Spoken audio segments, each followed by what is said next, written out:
and personal. Entitlement and intolerance all rolled into one nice, neat little package. This is coming from the crew that referred to conservatives as sewer rats. The issues are many: jobs, GSAs, the environment, the economy, our very identity. We will keep government working for you.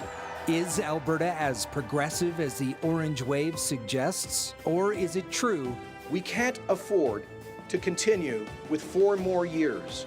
our province prefers conservative blue? This is about what the future of Alberta is going to look like. And will there be room for other voices in the legislature? Alberta voters are ready for change.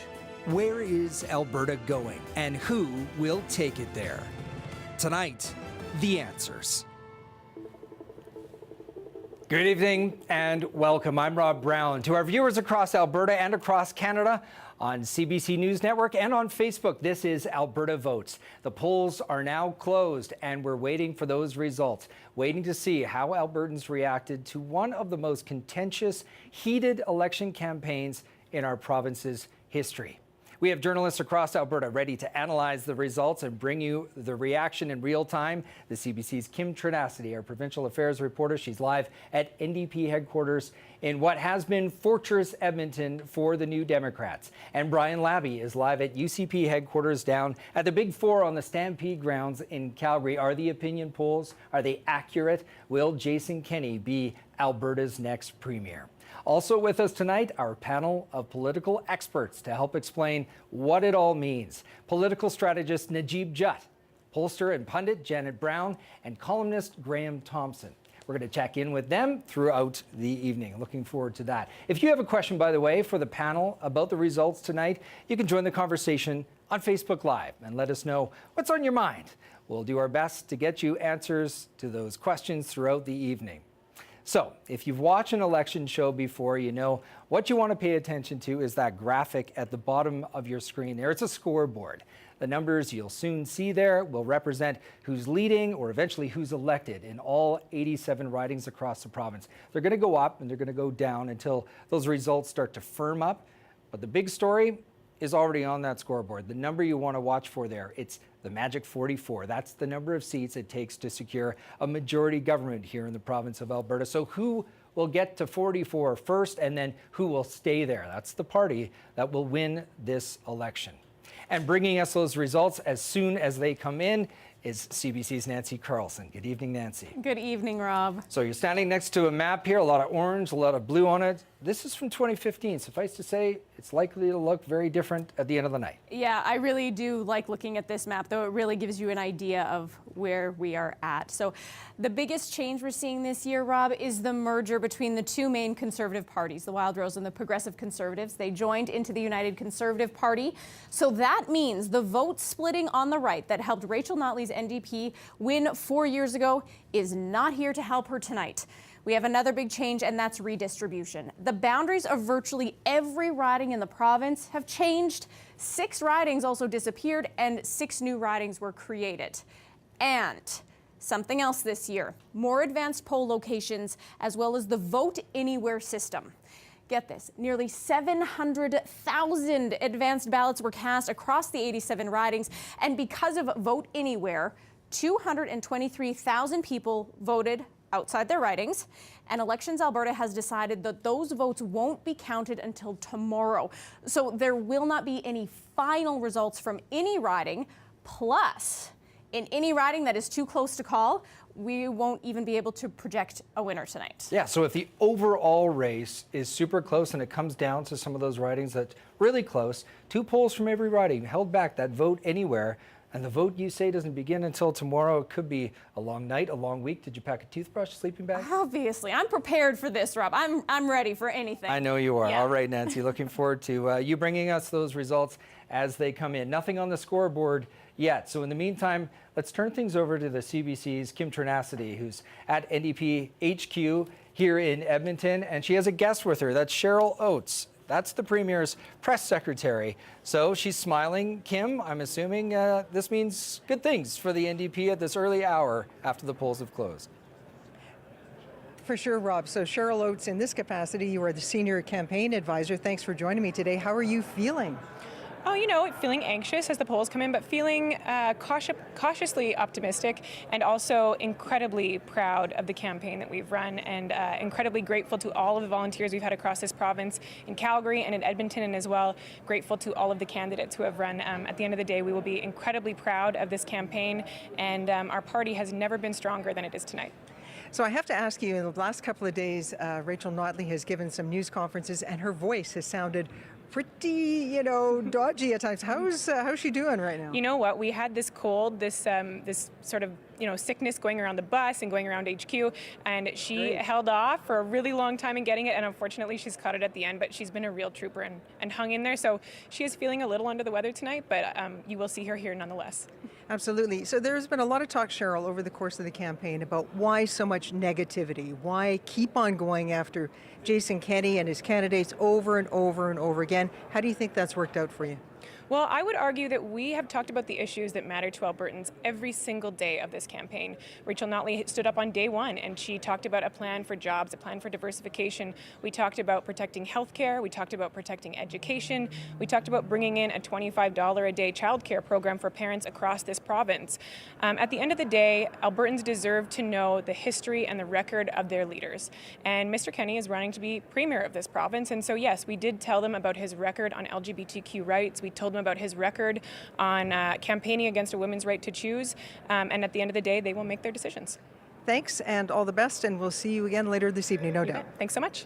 Rob, back to you. Kim, thank you. Yeah, speaking with the campaign official with the NDP camp earlier today and asking about that negativity and whether or not they had any concerns about blowback from that, the response was, hey, it's a campaign. This is politics. Person got his back up a little bit. You draw a contrast. That's what we've done for the people. We'll see if that strategy is effective as those results come in tonight. In the meantime, Jason Kenney, he's been plagued by a cloud of controversy, a lot of self-inflicted wounds, as we've seen throughout the campaign. Let's touch base with Brian Labby. So largely ignoring those controversies is what Jason Kenney's strategy has been, and what he's been trying to do is channel the anxiety, the anger around the state of the economy. How are people there down at UCP headquarters in Calgary, Brian, feeling about the prospect of a first ever UCP government tonight? Well, they're feeling pretty good, and it's like a party atmosphere down here. The band has taken a break, but the music has been playing since 7 o'clock. People were dancing. There's people who grabbed a front row seat probably about an hour ago, if not longer. People have been filing in here. We're expecting to see about 1,000 people here at the Big Four Centre. And people specifically are looking to Jason Kenney for answers. I just met with one engineer, and he's saying that he's been out of work since June of last year. He says that Jason Kenney, he's confident that Jason Kenney is the leader who can get him back to work, and that's the key for him. I was also chatting with Calgary Conservative MP Michelle Rempel, and she's saying that, listen, this whole notion of how the campaign has been dogged by controversy, she said it is just serving as a distraction, that people want to focus on jobs, the economy, and pipelines. And she said that, listen, it's Rachel Notley who has run this very negative campaign to vilify Jason Kenney, and she's saying that basically this is going to backfire, and she's thinking that Jason Kenney will be successful tonight, and he will be able to get Albertans back to work, like this engineer who I was chatting with, who is desperate to find work. Feeling so confident at UCP headquarters tonight, they got a little bit of theater planned for Jason Kenney's arrival. You want to quickly bring us up to speed on that, Jason or Brian? Yeah, absolutely. We know about the Dodge Ram blue pickup truck, right, with United, Strong and Free written on the side of it. That truck is going to roll into the Big Four tonight. Jason Kenney is expected to be behind the wheel. He's going to pull up to the stage. He's going to get out and obviously deliver what he's hoping will be a victory speech. Yeah, Jason Kenney, for those, thank you, Brian, outside of our province, has been driving that truck. He's put on countless clicks over the past 3 years across the province in all corners, sort of a symbol of his attachment to the worker, trying to get people back to work. So, yep, expect him to arrive in that early or a little later on to this evening at the Big Four down at the Stampede grounds in Calgary. Okay, we're about, 10 minutes past 8 o'clock. We haven't seen any ridings report yet out of the 87. We're still waiting. You got to remind people the way the system works. People are hand counting those ballots. A lot of volunteers doing yeoman's work right now. The hand count sometimes takes a lot of time, and then those results start flooding in. So we're going to bring them to you as soon as we get them. But judging by the turnout at the advance, you got to wonder how high the turnout was today, how many ballots they have to sift through. We've been talking about the big two, but of course, there are more than just two parties in this race.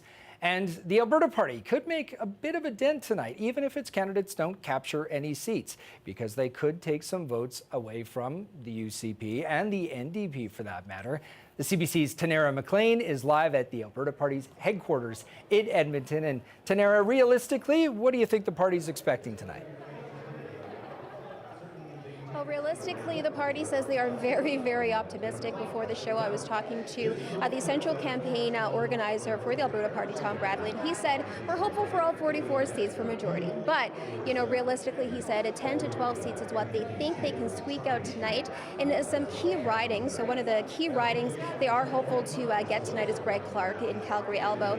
He was the only Alberta Party candidate to actually get a seat in 2015 under the Alberta Party banner. They had 3 seats coming into the election. 2 of those were from Fort Crossings. We had Karen McPherson in Calgary, McKay Nosehill. She is not running tonight. She crossed the floor from the NDP. We also had Rick Fraser in Calgary Southeast. He crossed the floor from the UCP, and he is running tonight, and that is one of the seats they do think they can hold on to. You also have Neil Coratash up in Warrenville, St. Albert. That is a brand new riding, and they're confident he will be able to make a dent there or even win. And another candidate is Catherine O'Neill in Edmonton, Riverview. So, Rob, they think they can hold those 10 to 12 seats is what they're expecting. Yeah, the big question, will the leader in Edmonton McClung secure a seat? Thank you, Tanera. And as you can see, we now have a riding reporting. One number on the board. It's breaking in favor of the UCP. I don't have to tell you how early it is in the night, but Nancy Carlson, you can break down the details of that riding for us. Where are we going? Yes, so again, it is UCP that we are looking at, and this is in Drayton Valley, Devon. Again, still early in the night, but this is a riding that has made headlines because of the UCP candidate for some questionable comments that he's made during the campaign and before the campaign. So again, we are early in the night, but again, we're looking at the UCP taking an early lead over the NDP in Drayton Valley, Devon. And one of the things to really mention here, Rob, is again, we've been looking at the 2 major cities. We've talked about Calgary and about how that has been really a battleground. But I mean, we're already starting to see the rest of Alberta. It matters. It matters in this election. Every number that we're going to see on that board tonight counts. Thank you, Nancy. Yeah, no surprise that the UCP is leading in that riding, but maybe a bit of surprise considering what happened with that candidate. So Mark Smith, for those outside of Alberta, will bring folks up to speed, a former Wild Rose MLA, and during this campaign it came to light that he delivered a sermon where he put gay love alongside pedophilia. That came to light, and Jason Kenney refused to cut Mark Smith loose as a candidate. That caused quite a furor, needless to say, Najib. And Janet, I know you have some thoughts on why you think Kenney didn't do that. Strategically, you think he's gaming things out to the point of him having government and assuming what? Well, you know, I think one of the things that Jason Kenney's really worried about is not the parties to the left of him, but one party to the right of him. There was a dissatisfied Wild Rose member who was part of the unity effort, but then became disenchanted with Jason Kenney. This is Derek Fildebrand I'm talking about. He started his own party called the Freedom Conservative Party. I mean, my theory is I think Jason Kenney is really trying to hold on to his ultra-conservative base because he doesn't want Fildebrand to get a single seat in the legislature. One seat would give him a toehold and would make his whole unity exercise for nothing. Jason Kenney worked hard to put the PCs and the Wild Rose together. He was active at the federal level, putting those 2 right-wing parties together. And I saw when he wouldn't apologize during the Adler interview, when he wouldn't dismiss Mark Smith, I thought, this guy will forego 5 urban seats to prevent Derek Fildebrand from getting 1 rural seat. It was too late in the process to get another UCP candidate on the ballot, and so kind of automatically in a riding like that, you would assume the Freedom Conservative Party might win. When you look at these numbers for Mark Smith, you have to wonder if Mark Smith wasn't the UCP candidate, would the NDP be getting this riding, or would the Freedom Conservatives be getting this riding? All right, Jenna, thank you for that. Panel, stand by. We have some more results. Turn things over to Nancy. Thank you, Rob. Again, as you're seeing at the bottom of the screen there, More results are coming in. So let's start here with Brooks Medicine Hat. This is a new riding. We talked about redistribution earlier, and this is one of the ridings that came out of that. So again, the UCP so far in the lead for this one, but again, this is a new riding, so we're keeping our eyes on this one. And then once we move to southern Alberta, we are looking at we're keeping an eye on some of the other numbers there. Again, we are keeping an eye on the rural areas as well as the urban centers. So again, that was Brooks Medicine Hat, and I'll keep you up to date on how the numbers change, Rob. Yeah, early right now, only 3 ridings reporting at this point. But for those following at home, you got a horse race. 2-1, the UCP and NDP on the board. No other parties popping up yet. So let's focus on the NDP for a second, because we were just talking strategy around that decision. Mark Smith and Jason Kenney. Najib, let's bring things back to the strategy that the NDP had from the outset of this campaign from day one. Trying to appeal, Rachel Notley, was to soft UCP supporters. So really red Tories, the old PC types who supported that party for more than 4 decades. We have this question coming into our Facebook Live conversation. I want to encourage you to join that, by the way, if you're watching at home, from Brennan Fitzgerald, who writes, given the criticism of the NDP campaign strategy, the negativity, a lot of people didn't like it, why didn't they adjust their strategy to focus on their record, especially considering what we are seeing in the polls, a tightening, but the UCP leading in all of those opinion polls? Listen, negative campaigning works, right? That's why parties do it. It divides people. And I don't think the NDP thought of it as negative campaigning, right? They thought of it as putting a spotlight on the truth and bringing this to attention that this party and this leader wasn't fit to govern. I actually don't understand why the NDP didn't use more of a surrogate strategy, right? The Premier has a lot of strong speakers in her party that she could have used to get that message out while she stayed above the fray and focused on the economy. Sarah Hoffman, Deputy Premier, for instance, did a bit of that. Yeah, Phillips, CC, like all of these guys could have been used to get that message out while she stayed above the fray instead of acting like an opposition leader. So I think after the leadership debate, I think they kind of learned that lesson, and it did change. I did see a change in the tone and less of a focus on the negative, more a focus on the record, more a focus on their plans for the future. I guess, Graham, the flip side of using the surrogates is that, let's face it, frankly, the media wouldn't pay as much attention to Sarah Hoffman as they would Rachel Notley saying these things. Yeah, and the NDP is all about Rachel Notley. Like, she is the party. She basically won the election for them in 2015. So people pay attention to Notley. The problem is, of course, for her, people like her, and if she was to go too negative, it tends to, I think, be a problem for her brand. It tarnishes the image. So the NDP was kind of caught, as I mentioned before. If it's the economy, jobs, and pipelines, they had a problem because the economy is slowing down again in Alberta. Jobless rate is up in Edmonton and Calgary, and there's no pipeline. So they felt they really couldn't campaign on that. So they kind of, in a sense, gave all those issues to Kenney. And that was a mistake, I think. Decided to go contrast of characters, but they did put a lot of pressure on Rachel Notley as a result because it was her brand. Okay, you notice that the orange has dropped off that scoreboard there. So as I said, those numbers are going to change. They're going to go up, they're going to go down. Nancy's here to bring us up to speed on why they're changing. Yeah, Rob, you're really keeping me on my toes tonight as these numbers are starting to come in. 1 second you see one party in the lead, and then all of a sudden more ballots are counted potentially, and then it switches. So let's take a look at where the UCP is sitting in the province right now. We're looking at Drumheller-Stettler. So UCP incumbent there, and again, holding on to this riding, again, Drumheller-Stettler. So again, we're keeping an eye on this. It's, again, still so early in the night. I really want to stress that I have the fun job tonight. I think, sorry to break it to you, Rob, but I feel like I have the fun job just to be able to bring you these details as soon as they come available. So this is another example. We're looking at Innisfail, Sylvan Lake, Devon Dreeshen over the NDP as well as the Alberta Party. Again, small numbers there, but still enough to make a difference. And again, this is a riding that obviously the NDP is going to be keeping an eye on. You're looking at Danielle Larrivee, cabinet minister. She obviously wants to hold on to this. The NDP as a party obviously wants to hold on to this riding. Still early in the night, but is this a sign of what's to come? We will only be able to answer that question as the night continues, Rob. That is an important one to the NDP, though, as you point out. Danielle Larrivee, a Minister of Children's Services. So super important in terms of being able to hang on to their vote outside Fortress Edmonton. You know, Calgary's a concern. The formula is this in Alberta. There are 3 big districts that are at play. You've got the two major urban centers, Calgary, you got Edmonton, you essentially have the rest of the province. So traditionally, a party that wins two of those is going to find a path to power. So those seats outside of Edmonton, crucial to the NDP. And at this point, as Nancy pointed out, a cabinet minister is trailing there. Another one you pointed out there was Drumheller Stettler, and it's going to be interesting to keep an eye on that one.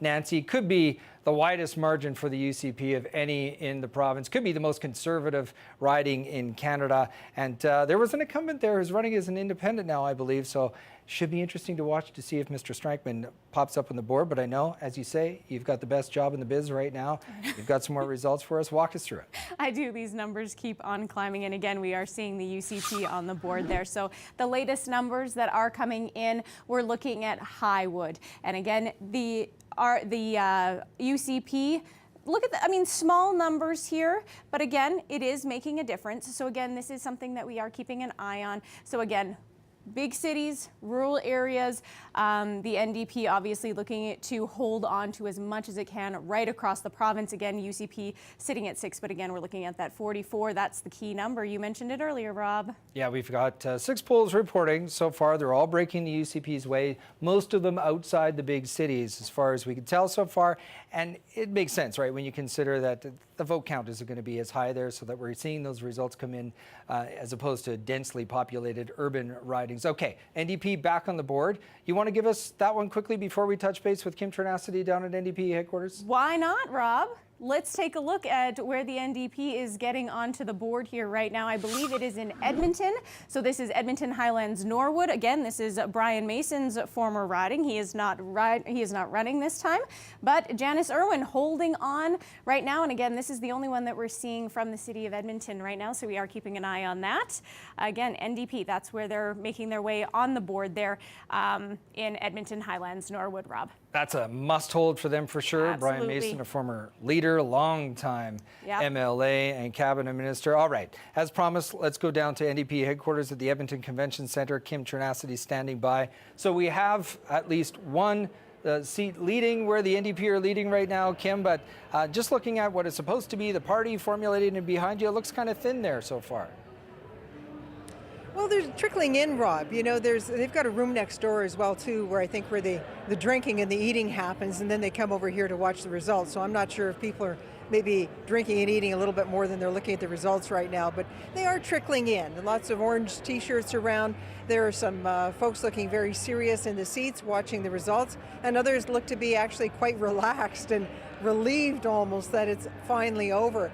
You know, and I was speaking earlier to Cheryl Oates, a senior advisor in the campaign, and she said, well, this is the most relaxed she's been in a long, long time, probably in the last 4 years, because they're not thinking about strategy and campaigns and how to proceed. So there's nothing they can do now. Polls are closed. All they can do is sit back and watch the results pour in. Rachel Notley herself is watching the results at the Hotel Macdonald with her family. And later on this evening, she will address the crowd, which is expected to be more than 1,000 people tonight. We'll see how many come down and support Rachel Notley one more time before we finally know what happens with all the results. Rob? All right, Kim, thank you. Well, if Rachel Notley is indeed watching these results, she just saw that NDP seats that they were leading in Edmonton fall off the scoreboard, Nancy. So things are changing out there, and it's early, but things are looking promising at this stage for the UCP. Yeah, you're looking at the counts go up as we are looking at more of those ballots being counted. So again, Janice Irwin was leading in her riding, but that switched over, and now we're looking at Peace River here. Again, you have the UCP leading, so that's part of where we see this 8 from. So again, you're looking at 37, 9 and 4, small numbers. The NDP looking like they are making a comeback on the bottom there. But again, we're keeping an eye on this because it is expected to flip back and forth for a little while here until those numbers get a little bit higher. Now you're looking at Edmonton Decor, the NDP. This one again, are they going to be able to hold on to this? That, of course, is a big question that we will be looking to answer. And again, you're looking at the NDP making their way onto the board there as those numbers are starting to come in. Rob, I don't think it's going to be very long before I'm talking to you again. I suspect so. Yeah. So let's get quickly down to Brian Labby, who's at UCP headquarters, and I promise I'll come back to you shortly as those numbers jump up on the board in favor of the UCP still 12-4 on your scoreboard, leading and elected in the ridings that are reporting so far. So it's kind of a tale of two cities tonight. It's kind of a tale of two headquarters for the parties, Brian. Relatively quiet at NDP HQ in Edmonton, but the party's picking up where you are, down at the Stampede grounds. Yeah, that's right, Rob, absolutely. There's been a smattering of applause early on as we saw those numbers, UCP leading in 4, UCP leading in 6. Obviously, we're up to about 12 now. So, the applause is growing, the momentum, you can just feel that there are a lot of happy faces here. When I look back and just sort of gauge the crowd, people seem to be, a lot of backslapping, lots of handshaking, lots of smiles. So it seems like people are so far thrilled with what they're seeing. Brian, thank you. Okay, to battleground Edmonton now as those numbers shift. We're getting a closer look at how things are playing out in the capital, Nancy. Yeah, and this is an area, obviously, that the NDP wanted to hold on to, and it looks as though early on it is able to hold on to some key places here in the city. So you're looking at Edmonton City Centre, David Shepherd holding on to that in the heart of the city there. And then as we're looking at Edmonton McClung, this one, pay attention to this one. Look who else is on the board there. Stephen Mandel, leader of the Alberta Party. He, of course, is looking to make inroads. Is he going to be able to take the power away from the NDP in this riding? Still early, but again, that's when we're going to be watching. That's Edmonton McClung. And then we're going to stick with Edmonton here, and we're looking, we're going to Calgary Northwest now. And again, the UCP making inroads. Perhaps all of the effort that they put into getting into Calgary is going to be working. We'll have to keep our eyes out for that. And again, back to Edmonton here, a name that many people will probably recognize, Laurie Sigurdsson, again with the NDP there, holding on to that seat. So we're going to be keeping an eye on that one as well. And then Edmonton, Rutherford here as well. We have Richard Feehan dropping behind the UCP there. So we are keeping an eye on that one, obviously. And then here in St. Albert, we're looking at the Alberta Party. So again, we have a third line there in the bottom of your screen. So we will be keeping an eye to see where that is. And again, obviously the Liberals, we haven't seen them appear on the board at the bottom there. So we will be taking a closer look at that as the night progresses, Rob.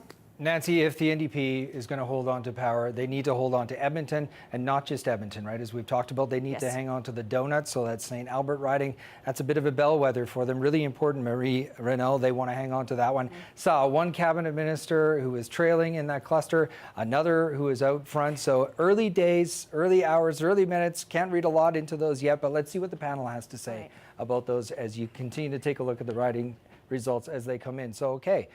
We've got a good chunk on the board here, and we've got what appears to be a competitive race. What do you think of what you're seeing so far, Janet, in terms of the early results? So far, nothing surprising. I mean, these are really small numbers. I mean, a lot of the polls that are, or a lot of the ridings that are reporting only have 1 or 2 polls in. So, it's still early, but this is, I think, the way we expected it to break. And most of the ridings coming in, it seems to be we have a big focus on the rural ridings right now. We haven't seen too much from Calgary yet, so it's what we expected, but it's still early. You're a pollster, about 5,000 votes into the system reporting so far, so a healthy sample, but not a lot to read into at this point. Well, it's only a good sample if it's representative, and quite frankly, we don't know where these votes are coming from, so we don't know how representative is of the whole province. Good point. And a lot coming from the rest of the province, the rural region, so we haven't seen a lot from the cities. What we have seen in the cities, however, and in particular here in the capital, Graham, where you work out of at the legislature, as those riding boards pass through, what was standing out for you?